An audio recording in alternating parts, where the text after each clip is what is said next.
Big Rajah logo has always been a royal banquet. And my family coming from the Mysore Rajah background from India, we wanted to get it right.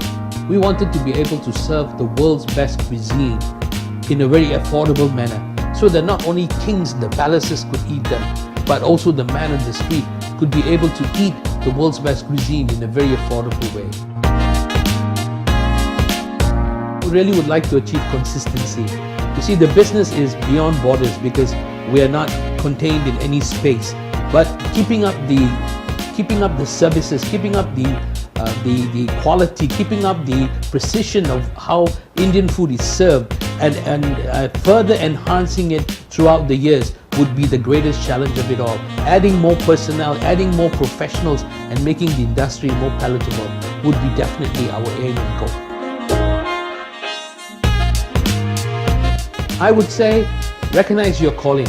First, identify whether you really have a passion for food. If you do have a passion for food, then take it up, and then go look for your 2 pots and pans and start a little business together and start moving forward.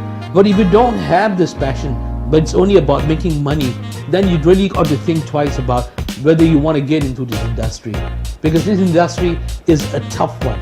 It's a place of hard knocks, it's a place of long hours, it's a place of a lot of toil and a lot of suffering. You do get the benefit in the end. It might take up to 3 to 5 years before you see fruition.